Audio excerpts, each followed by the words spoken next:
Hey, well, welcome everyone to another year of Global Friday, the speaker series, which focuses on global events and issues. And I'm very excited today to welcome our guest, Meredith Preston McGee. I'm going to ask Sean Simmons to do a formal introduction, but just before we get started, I just wanted to acknowledge that we are gathered on the traditional unceded territory of the Clay-Tenay, and very grateful to have the opportunity to live and work on these lands. So yeah, welcome to Prince George, although as I understand it, you were born and raised here. Still have family here, so that's very exciting too. One of our own has come back to tell us all about Sudan this morning. So, Sean, maybe I'll have you do. Yeah, thanks, Gary, and really appreciate the opportunity to collaborate with UNBC again. I know it's been an ongoing partnership for several years. We brought in some amazing speakers. And it's amazing the number of folks who actually are based from here. Phil Calvert, our former ambassador to Cambodia, Thailand, and Laos, he was actually born and raised in Prince George as well. So lots of good Prince George connections that are spanning out across the globe. For folks that don't know me, my name's Sean Simmons. I'm the president of the Canadian International Council, Prince George branch. CIC has been around since 1928. It was originally formed by our former Prime Minister, Robert Borden. And it was just as Canada was coming out from under the wings of Great Britain, trying to figure out where it fit within the international world. And so at that time, he brought in luminaries such as William Southam, former publisher at the time, Arthur Currie, a general in the First World War, and really tried to get a sense of what Canada's position should be at an international level. And since then, it's grown and expanded and adapted. I think there's 18 or 19 branches now across the country. We used to be one of the newest. We were formed during COVID, but I think the most recent one has just started in Newfoundland. So a really interesting dynamic. The organization consists of a lot of folks from former ambassadors, a lot of different diplomats, former military leaders, a number of international journalists, folks in academia, as well as guys like me that really are outside of the scope of this, but very interested in international issues. So if you are interested, please come join CIC. Our goal is to host people like Meredith to talk about these sorts of issues. So without further ado, let me introduce today's speaker. Meredith Preston McGee is Secretary General for the Global Center for Pluralism. She leads the center in their work to advance action belonging globally through education, governance, and peace and conflict initiatives. A peacemaker by background, Meredith previously served the African Regional Director with the Center for Humanitarian Dialogue, including as an advisor to Kofi Annan during the Kenya National Dialogue and Reconciliation. For more than 20 years across the African continent, she helped establish and facilitate peace processes in Nigeria, Somalia, Sudan, and South Sudan, and elsewhere. He contributes to policy discussions on peacemaking globally, including teaching on inclusion and peace process design, of which we had a workshop this morning with the Global Center for Pluralism, which you probably talk about a little bit. And Meredith began her career working with the Naga in Northeast India and ethnic minorities in Myanmar. Welcome, Meredith.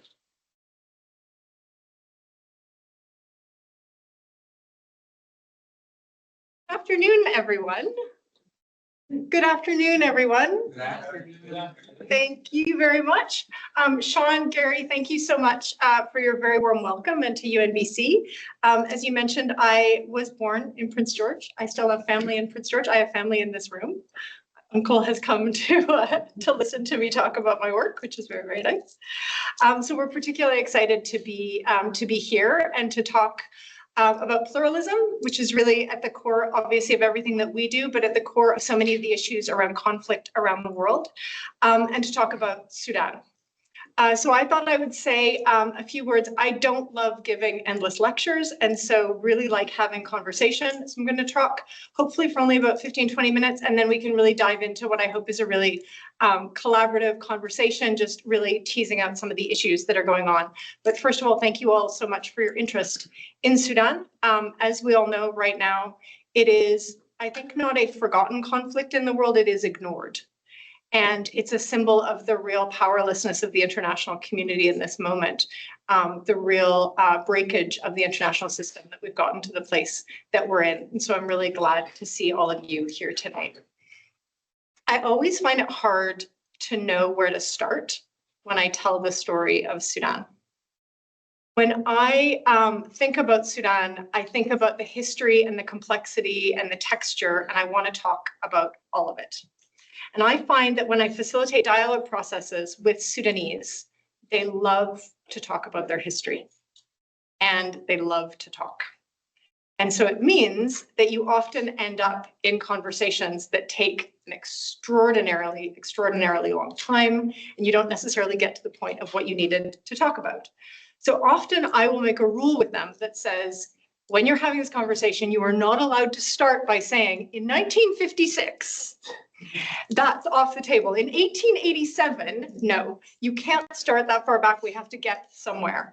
And they will, with a twinkle in their eye, say, okay, I'll start in 1957. But the reason that they do this is they want you to see Sudan in the full complexity of what it is, and not just a momentary catastrophe that's on the news. And that the history and the culture and the politics is all what makes up what we see today. And so I struggle to not start with a bit of the history because I'm conscious of how far away Sudan feels to us here in Canada. And I understand that. It is incredibly far away and it can feel really disconnected. I know a lot of my colleagues that work on the humanitarian response, we're constantly raising the alarm. We're talking about 15 million people displaced. We're talking about 30 million people in need of humanitarian assistance. We're talking about 250,000 people in Al Fashir who are under siege right now, of which 125,000, more than the population of Prince George, are children. But these numbers can somehow almost alienate the place because it can feel like a catastrophe on such a scale that you can't imagine in your regular life, that you sort of think, well, I can't even do anything about this.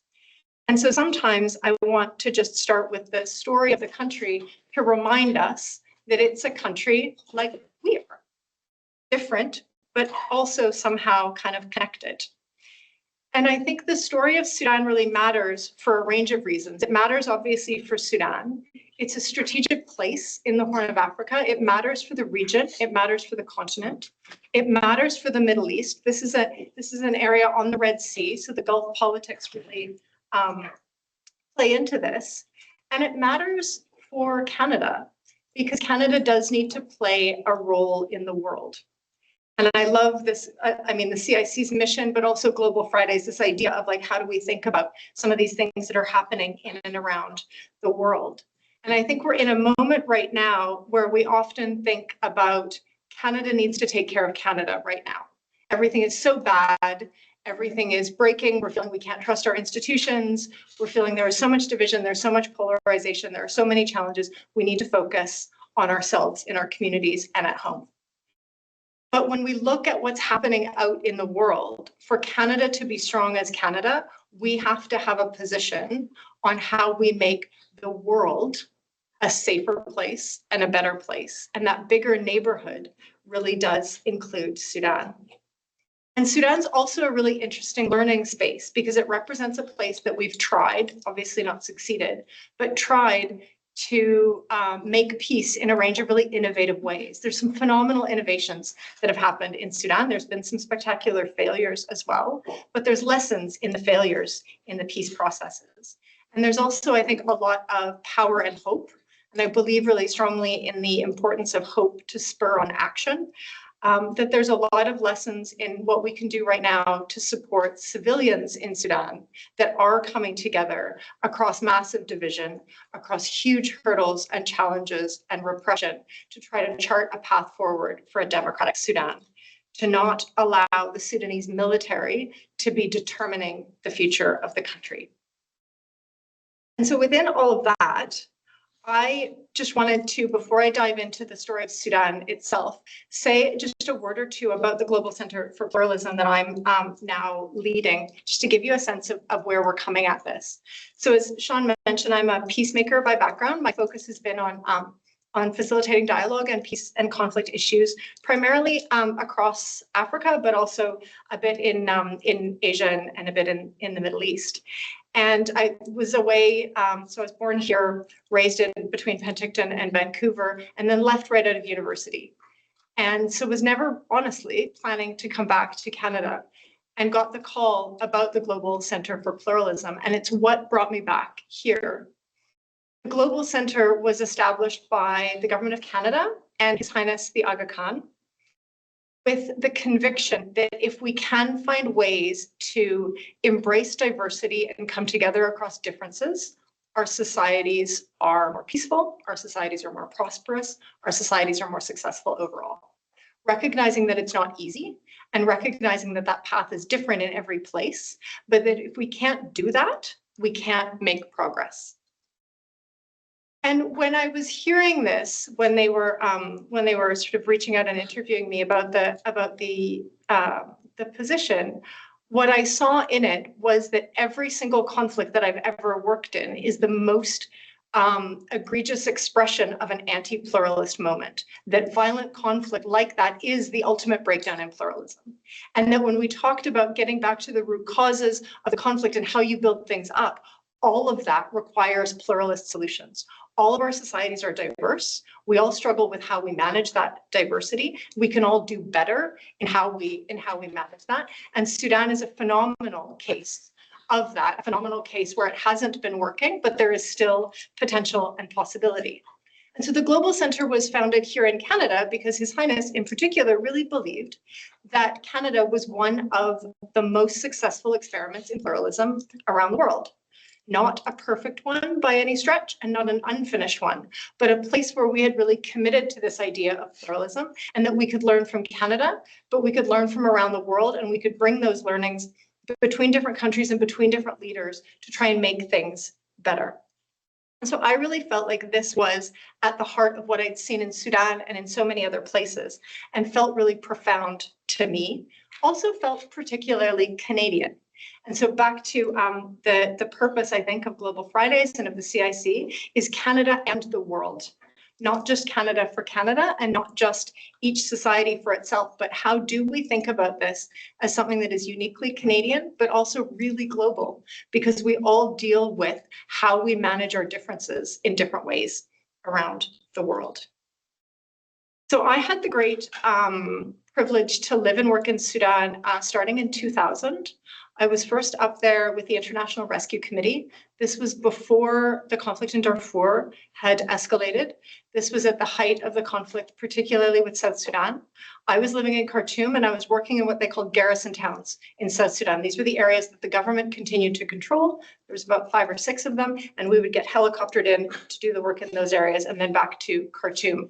Any work that was done in the so-called rebel-held areas of South Sudan were managed out of Kenya. So it was 2 distinct systems, and this conflict was really happening in the south. When I was spending time in Khartoum, it was as if there was no conflict. It was completely divorced from what was happening in South Sudan on the periphery of the country. But before I go into the full story of Sudan's conflicts, just something to sort of situate ourselves is that Sudan is and has been for a long time a giant in the region. The pyramids of Merowe, if any of you have ever heard of these, just north of Khartoum, are older. They predate the pyramids of Giza. They're phenomenal because you're not surrounded by tourists. And they remind you of a phenomenal civilizational history that sits in Sudan. The University of Khartoum, that of course now has been sadly, largely parts of it destroyed in this last war, was known as the Harvard of Africa. It has a phenomenal intellectual tradition that has reverberances across the region and beyond. The country itself is huge. Even after the separation with South Sudan, it's one of the largest countries, certainly on the African continent and in the world. And it's massively diverse. It's diverse ethnically, linguistically, in terms of livelihoods, ways of living, and perspectives. But Sudan has always really struggled with its diversity and sought to suppress it and weaponize it rather than embrace it. And what we talk a lot about when we talk about these dynamics in Sudan is the center and the periphery. The conflicts often took place on the periphery, and the center was where power was held. Sudan, of course, is where the two pieces of the Nile, the Blue Nile and the White Nile, meet at Khartoum. And that space right around Khartoum and in the fertile areas, particularly just to the east of Khartoum, was really the center of power in Khartoum. And these wars in Darfur and in South Sudan would be the ones we're probably the most familiar with, but also the war in the east, which was a lot less well known, up by the border with Eritrea. And wars in Blue Nile, in Abyei, and in the Nuba Mountains, which were areas in the central belt of Sudan that border South Sudan, were raging for decades. And there was a thread that connects all of these different wars. So it isn't a single conflict, but there's interconnectedness throughout them. It was the desire to dominate centrally, to define a narrow version of what it means to be Sudanese, to pit groups against one another systematically in order to control the resources of the country. We have to remember, Sudan has oil, though most of that oil is in Sudan. Sudan has gold. Sudan has massive agricultural resources, other mineral resources. And of course, if you're Egyptian, water. So all of these roots of the conflict really goes against the grain of even the idea of a pluralist democracy, which is something that the Sudanese have sought today, obviously, and had been seeking for generations. And in fact, the Comprehensive Peace Agreement, which some of you will be more familiar with, which was the agreement that led eventually to the separation of South Sudan, that's often how it's known, was in fact originally a project to try to transform the governance of all of Sudan. It wasn't in fact a project just to get autonomy for South Sudan. The project began as something known as New Sudan. And New Sudan was a Sudan that could hold all of the diversity of Sudan together collectively in a democratic federalist system that would enable equal rights and equal participation for all. That was the vision of Dr. John Garang, who was the leader of the South Sudan movement, the SPLM, SPLA. Unfortunately, a lot of that momentum with the agreement passed away with him when he died in a helicopter crash. And then we saw really the peace agreement with South Sudan focusing very much on the South breaking away. And what it meant was we didn't have a change in the status quo, addressing Sudan's real diversity in a positive way. The status quo didn't change at all. Another feature of these wars is that over the decades, in addition to a military economic system that took hold very, very strongly, that continues to perpetuate today, there's a network of militias that were tools in various ways by the ruling authorities in order to utilize different militias, often drawn and weaponized by different groups, either in South Sudan, in Darfur, and elsewhere, in order to perpetuate the wars. And by doing that, that's an expression of, again, weaponization of identity in its most extreme form. So I'm not going to talk much about the conflict in Darfur, although I'm happy to try to answer some questions about it, or some of the other conflicts. I want to fast forward a little bit. So we had several of these peace processes, lots of different work that a lot of us were doing around this time. This is after 2005. The war in Darfur is continuing to go on. The peace process is going on there. There's implementation around the Comprehensive Peace Agreement. You have South Sudan separate in 2011. And within all of this, there's these little pieces of peace processes that are going on. And I was involved in facilitating many of these, but none of them were going to the heart of what Sudan needed. None of it was really changing the status quo. They were small pieces of processes. But it was so interesting because often when we were in these rooms and you'd be working with different rebel armed groups that were in dialogue with the government, they would be talking to the government during the day, and at night they would say to us, but at night we're planning the revolution. And I used to say to them, that's wonderful, you guys, but this is a military state that has its claws into every neighborhood in the country. The idea of actually being able to come together across your significant divisions, because the opposition themselves were divided, to actually come together and dislodge this government, it's a lovely idea, but come on, that's not actually going to happen. And they said, just watch. And in 2018, 2019, we saw what they could do. And you saw not just armed groups, not just political parties. You saw trade associations, you saw traditional leaders, you saw professional associations, youth associations, women, environmental groups, farmers, herders, you name it, came together. And there was more than 1 million people on the streets of Khartoum, sat in front of the Ministry of Defense, being shot at by the military, refusing to leave, that resulted in the overthrow of President al-Bashir. And that was a phenomenal moment. Some of you may recall from the news, there's a seminal, particularly seminal photograph that I have a painting of that I really love. And it's a Sudanese woman activist standing on top of a car, and she's yelling in the direction of the ministry. And she's wearing gold jewelry, and her earring is sort of glinting in the sun as she stands sort of shaking her fist with the crowds and crowds and crowds around her. And the organization of the revolution itself was extraordinary. The resistance committees, which were neighborhood committees that were by ordinary citizens, youth, women, professional associations coming together to figure out, how do you organize this? What are the logistics of getting 1 million people on the street and making sure that in the heat of Khartoum, you have enough water so that people aren't fainting? You have some sort of medical system so that you can keep 1 million people in front of the Ministry of Defense. And that level of organization was really extraordinary. And I say that because a lot of the citizen movement that began and saw its expression in the revolution is what we're seeing today in the humanitarian response, in something you may be familiar with known as the emergency response rooms, which are civilian-led neighborhood committees that are some of the only frontline responders for the humanitarian response in Sudan right now. So you saw the possibility of civilian movement at this time. And so then we saw the overthrow of President Bashir and an agreement on something called the Transitional Sovereignty Council in 2019. And this was the military agreeing to share power with civilians and agreeing to the appointment of a civilian prime minister, Dr. Abdallah Hamdok, who, just piece of trivia, is a Canadian citizen. But at the end of the day, sharing power with the military is a tricky business.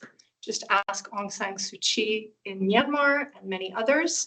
And fairly soon after, in 2021, Prime Minister Hamdok was overthrown in a coup that brought together the core military, the Sudan Armed Forces, and the largest of the other paramilitary groups, the Rapid Support Forces, the RSF, who you'll be hearing about in the news for their atrocities across Darfur, in Al-Fashir and elsewhere.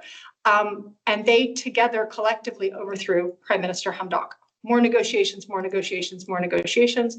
Hamdok came back for a brief period, resigned again in 2022, when it was clear that the military was not going to cede any real power to the civilians.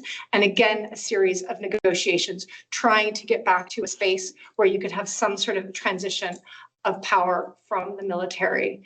The military Islamist economic complex, it's much more than just the military forces. There's a huge swathe of economic control that sits with these military forces. And again, in 2023, what we saw was the Sudan Armed Forces, the core military, and the RSF in some of these negotiations, talking about how they might integrate their forces. And looking at creating one army, tensions between the two of them emerged, and we saw a breakdown into the conflict that we see today, which of course began in Khartoum. And this was, for all of us who've been working on Sudan, a particular shock, because as I said earlier, Khartoum felt immune to the war. The wars were all happening on the edges of the country. Nothing was touching Khartoum. And then all of a sudden, everything was happening in the middle of Khartoum. But this wasn't just the Sudan Armed Forces and the RSF going against each other. This was an expression of militaries who were simply unwilling to hand over anything for democratic civilian rule. So as we work with a lot of democratic civilians today who are trying to pull this back to a civilian democratic space, we always want to remind people that this is a war against democracy. The space where the Sudan Armed Forces and the Rapid Support Forces were united was in not enabling, not allowing civilian leadership to come in any real form. But since 2023, what we've seen is massive fighting that's moved across the country. So this is now almost no part of the country, save maybe the far, far north, has been spared. We're hearing, of course, about Al-Fashir now in Darfur, There's been particularly serious violence in the east. There's been violence along the border with South Sudan. And so you have almost no part of Sudan right now that is untouched. It is, and I recognize that we can't look at a hierarchy of catastrophe in the world today. I don't think that's a helpful thing to do. But this is, in terms of the numbers, the gravest humanitarian and protection crisis on the planet. We know that. We know about the 30 million in need of humanitarian assistance and 14 million displaced. We know the levels of sexual violence that are going on in the war. We also know that external actors are deeply involved. And so this isn't just a war of Sudanese for Sudanese. We know that the Egyptians are involved in support of the Sudan Armed Forces. We know that the UAE is involved in support of the Rapid Support Forces, and that that support is necessary to continue to perpetuate this war, right? The drones that are being used in this war do not come from nowhere. There is weapons and there is financing and there are interests that are not about the interests of the Sudanese people. These are interests about the port. These are interests about wider regional geopolitics. And I say all of that because it makes it that much harder to resolve.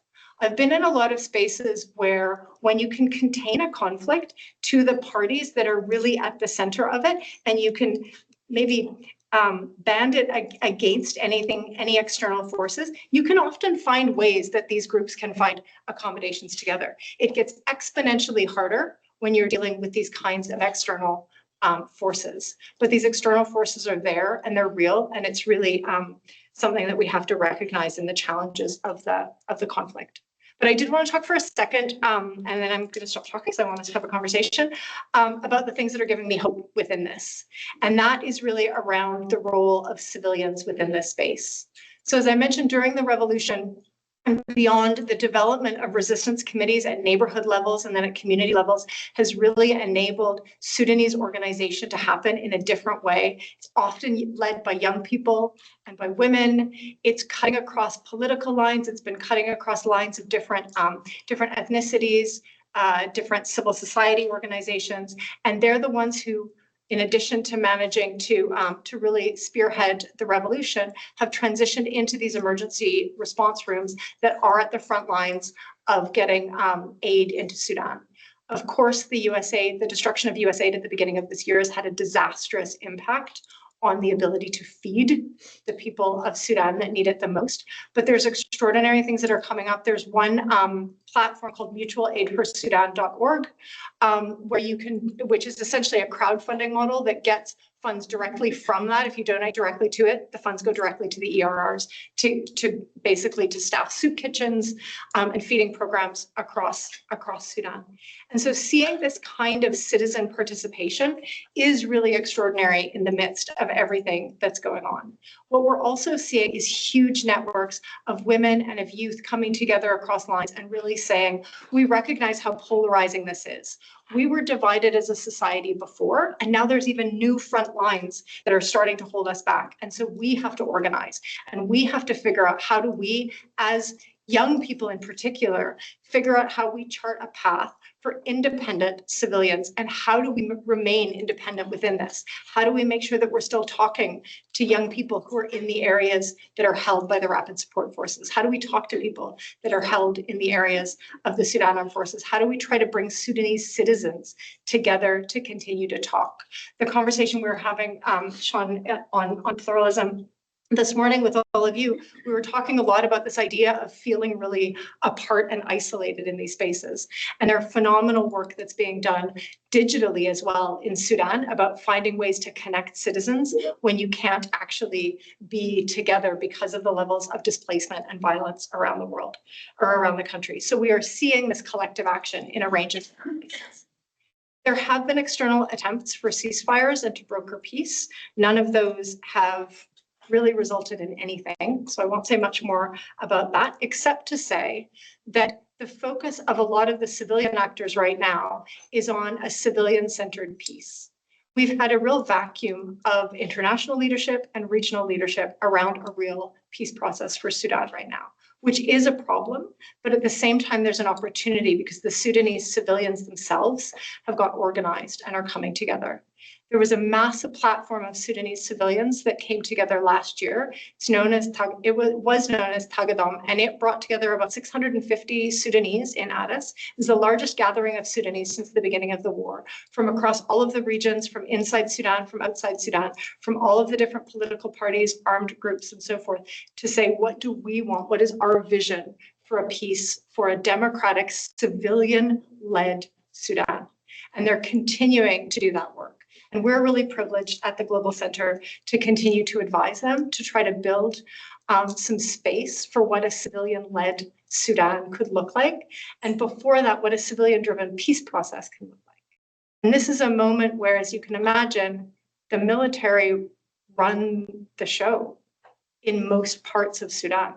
So finding spaces for civilian resistance, finding spaces for civilian organization requires an enormous amount of creativity, requires an enormous amount of courage, and it requires an enormous amount of support. The Sudanese know what they need to do, and they know what direction they want to take it, but they need international friends to help them to do that.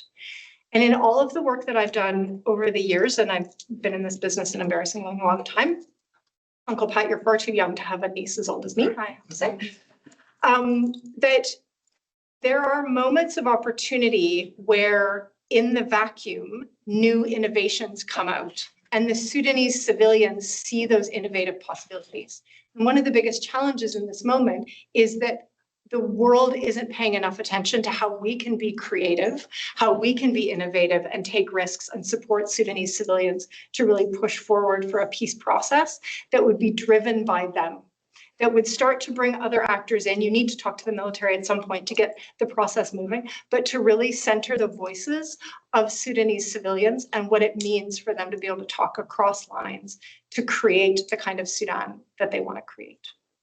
And the risks for not doing that are possibly a Libyan scenario, something we talk a lot about, where you would have a divided Sudan, where you would have two Sudans, you would have it break apart.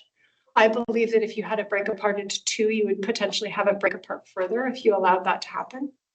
And so holding this together in this moment is absolutely critical. And Sudanese civilians are showing a real vision for what that looks like against huge odds. And so part of the reason I love to talk about Sudan all the time is that we really want people to see the possibilities for the kind of support that countries like Canada can offer. And it isn't peacekeeping, which I know we know that we were known for once, but it's not a boots on the ground sort of thing. It isn't a big defense move. It's the quiet support to civilian platforms. It's diplomatic support in the region. It's working with others to start to build these coalitions. It's using a lot of the pluralist practice that we develop in Canada, that we know that we can do. It's a lot of the quiet solidarity that Canada is actually very good at doing out in the world when we really put our mind to it. And I'm conscious that we're distracted by our elephant neighbor to the south and other things right now. But Sudan is an example of a front line of the war on democracy and the push for authoritarian solutions right now. And I think we as Canada need to be there because that feels far away now, but that will come closer than we think if we're not really actively engaged in ensuring that civilian voices and democratic voices are at the center of peacemaking in places like Sudan. Maybe, Sean, I will stop there. Thank you. Moderation. So I'm brand new at this, so please be patient. But I guess I'll kick things off with first saying wonderful presentation and very eye-opening. I myself know almost nothing about Sudan, so very educating on my perspective. Two things that sort of grabbed me as you're speaking. One is on innovation, because that's something that I deal with in my day job, but the other on citizen engagement, civilian engagement, and probably the interplay on those two. So I guess if we were to start with some of the innovations, can you sort of dive deeper into sort of what those innovations look like? You're saying innovations in peace, innovations within the civilian population, and how they're organizing. So one of the things that we see a lot in the international aid world and the international peacemaking world is people want to deal with organizations and institutions that have been there for a long time, the sort of proverbial take me to your leader. One of the things that's really innovative about the resistance committees, the emergency response rooms, a lot of the work around the revolution, and we do see this in other places now, is real lateral organization. These are things that are driven organically, they're community driven, and they're not necessarily following single hierarchies. And they're using digital tools to spread messages and to get people to work and engage in different ways, in different spaces. And they're coordinated, but they're not all doing something under the leadership of a single individual, right? And what that does when you are under threat is it does make it harder to attack. So there's a defensive reasoning why some of that is happening, but it's also a way to begin to create a much broader web for people to be empowered to act in different ways. And so I see that as a real innovation. One other thing I would just say about innovation is that there are some old innovations from Sudan as well. And one that I think is really worth mentioning is when before the Comprehensive Peace Agreement, there was a ceasefire in a place called the Nuba Mountains. And I'm conscious I should have brought a map, and I know you love maps. So I really should have brought a map for this, and so I apologize for that. But if you're imagine Sudan, that at the absolute center of Sudan is a tiny place called the Nuba Mountains, which was at one point, I think, known as one of the most remote places on earth.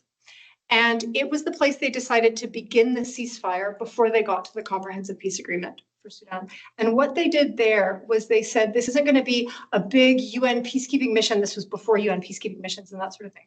What we're going to do is we are going to get a basic ceasefire agreed by a few generals, and then we are going to bring you a few folks on either side, and we are just going to have you essentially together, the two warring parties and one external person, walk across the region, count all of your soldiers, talk to everybody. Soft-sided jeeps, not armored personnel carriers, not the boots on the ground peacekeeping that we imagine now, but it would be somebody just in jeans and a shirt with a soldier from the Sudan Armed Forces and a soldier from the SPLA, and they would go around and they would talk to all the soldiers and they would count all the soldiers, and then they'd say, okay, now we'd like you all to take a step backwards. Okay, then we're going to check this. We're going to count your guns. We're going to ask you to take a step backwards.